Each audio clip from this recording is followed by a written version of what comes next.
मुरली गाने से जाऊं प्यारे रह जाऊं मंत्र है उसको हर घड़ी आनंद दिया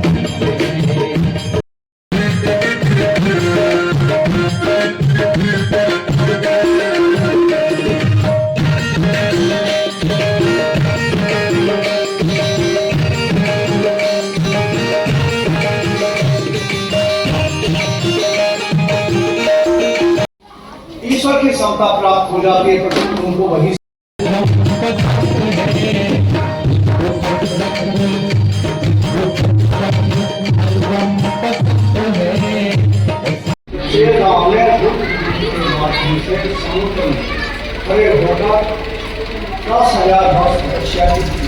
भगवान नारायण सबका सामने प्रकट होंगे और प्रकट होने के बाद उनसे आप तुम जो चाहो मान सकते हो तुम्हारी तपस्या और मैं अपने भक्ति लेता हूँ लेकिन इससे पहले तुम एक काम करो कंठ ऋषि की तपस्या भंग करने के लिए इंद्र ने भेजा बेटा उनसे एक कन्या हुई चंद्रमा ने तरसनी धरती से अमृत पिलाकर उसको ठीक किया तुम लोग परवरिश होने के बाद जब उसकी परवरिश हो गई उससे तुम विभाग इसके बाद तुम मुक्ति को प्राप्त करोगे और फिर प्रचार इस प्रकार से नारद जी ने उपदेश दिया नारद जी को मना करके उन लोगों ने अपना कल्याण कर दिया महाराज आगे एक कथा और बताऊंगा फिर मैं आपको समझाऊंगा परीक्षित ने पूछा भगवान सुखदेव जी से प्रियवतो भागवतम आत्मराम कथमुनि कृष्णस्तम महाराज आप मुझे प्रियव्रत के चरित्र के बारे में मुझे बताइए कि वो कैसे आत्माराम थे कैसे ग्रस्त में पढ़ना नहीं चाहते थे फिर उनका कैसे हुआ महाराज प्रियव्रत इतने उच्च श्रेणी के भक्त थे कि एक बार जब सूर्य लुप्त हो गए तो उन्होंने अपनी तपस्या से कृत्रिम सूर्य बनाकर घोषणा कर दी इतना उनका तेज था अब वो विवाह के बंधन में पड़ना नहीं चाहते तो ये देखने पर फिर ब्रह्मा जी वहां आते हैं ब्रह्मा जी उनसे कहते हैं बेटा प्रियव्रत ये ब्रह्मा जी की सृष्टि है इसमें तुम्हें दुष्ट दृष्टि नहीं देखनी चाहिए इस सृष्टि को आगे बढ़ाइए और तुम विवाह करिए और भक्ति करके मुक्ति का लाभ लीजिए और जहां तक तुम ये कहते हो कि मेरा पथ नष्ट हो जाएगा बेटा इसके लिए एक नियम है जो वास्तव में इंद्रजीत है उसको तो संसार में रहकर भी डर नहीं है और जो इंद्रजीत नहीं है वो जंगल में रहकर भी अपने रास्ते से गिर जाएगा इसलिए तुम करो और भगवान का दर्शन करके आप करना चाहिए महाराज प्रियव्रत का वधा हुआ प्रियव्रत भी अपना तपस्या के लिए रहे उसके बाद आर्मी के बाद नाभि का चरित्र है और नाभि के फिर जैसा जी महाराज अब आपने ये दो कथाएं सुनी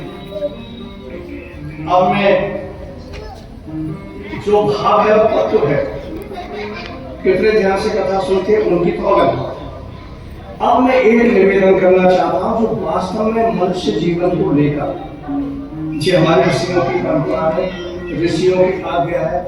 उसी के अंदर कोई बताना चाहता हूँ जो लोग वास्तव में भगवान का भजन करना चाहते हैं भगवान की भक्ति चाहते हैं और इस दुख में अशांत संसार सागर से मुक्ति पाना चाहते हैं उनको भगवान का भजन करना ही चाहिए लेकिन भगवान का भजन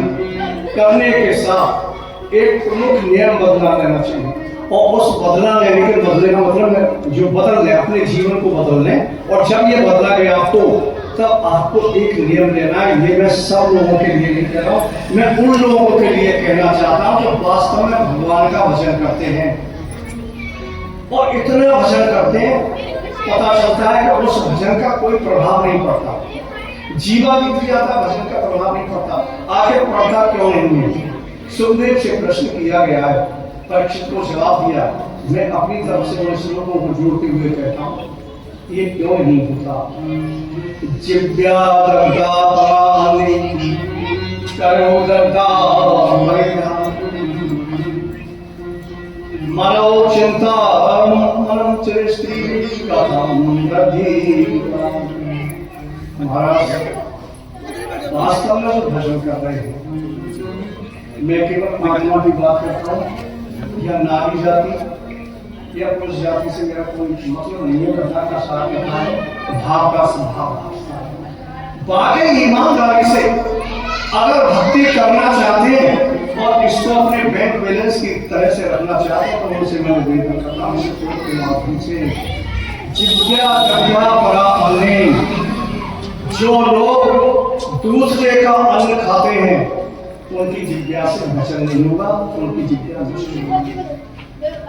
करो दग्धा परानि, और जो सदैव दान ही दान लेके बैठे हैं उनका हाथ भक्ति की तरफ नहीं आ सकता। भगवान की पूजा उनसे नहीं होगी। कटुता है, सत्यता है, सबके लिए मेरा निवेदन नहीं होता। मैं तो बाकी ईमानदारी से भजन करना चाहता हूँ उनसे। फिर जो मन पर नारी का चिंतन कर रहा है उनको सिद्धि कैसे प्राप्त हो सकती है, भगवान की प्राप्ति कैसे हो सकती है? मैं शास्त्र के माध्यम से ही कहता हूँ,